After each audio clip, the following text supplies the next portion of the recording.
In this first technique, we are masking out a shape onto white gesso primed canvas. After the desired shape is created, we carefully burnish the inside edges with a finger to achieve good tape to canvas contact. This canvas has been stretched over a panel, and that makes it much easier to do hard edge painting and also reduces canvas sag from all of this pressing. Next, we paint a layer of the same gesso inside the taped area. It's better to have the base color seep under the tape now rather than the intended paint color later on. Brushing towards the tape edges helps work paint into any voids that would create ragged edges. While the layer of gesso dries, we mix up 2 parts fluid acrylic paint to 1 part GAC 200. GAC 200 creates a harder, less elastic paint film, resulting in cleaner tape edges.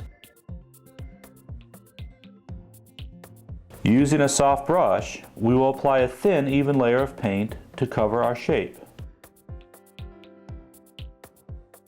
While additions of GAC 200 assist with paint hardness, it also increases transparency.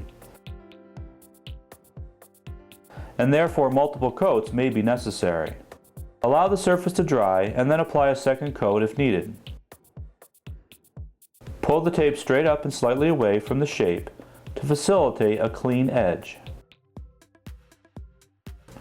In the next method, applying a base paint layer to seal the tape edge is not an option because we're starting to layer shapes. Therefore, a clear medium works much better. We apply the tape and burnish our shape edges just like the first method. We then blend 3 parts GAC 200 with 1 part GAC 500. This medium mixture balances the hard binder with a more flexible one to reduce film cracking during drying. On stretch canvases or other flexible supports, a 1-to-1 blend is better to use because it's more flexible but still hard enough to get a clean edge. We use the GAC mixture to coat the inside edge of the taped area. Pay special attention to any areas where there might be gaps in the tape because of the underlying texture.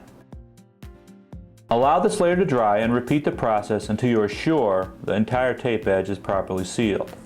In hard edge painting, it's always much easier to apply an extra sealing coat than to have to clean up a ragged edge later. We now add GAC 200 to heavy body Naples yellow hue at the 2-to-1 ratio. When mixing thin products with thicker ones, add the thinner product in small steps. This reduces the chance of paint lumps developing and saves time.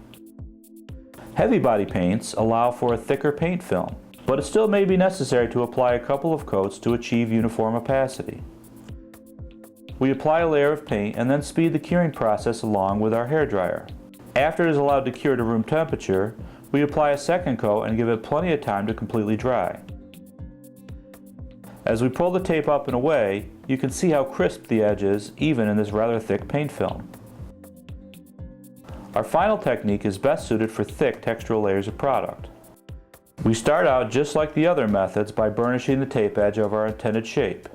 To make heavy body bismuth vanadate yellow even thicker, we blend it with some high solid gel gloss.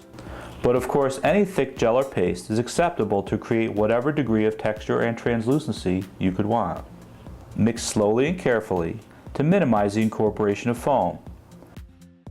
After mixing, gently smear out a thick layer with a palette knife. Because I'm not pressing down hard with the knife and the paint has a high viscosity, the chance of product seeping underneath the edge is minimal. Unlike previous hard edge techniques, we need to pull the tape up while the product is still very wet.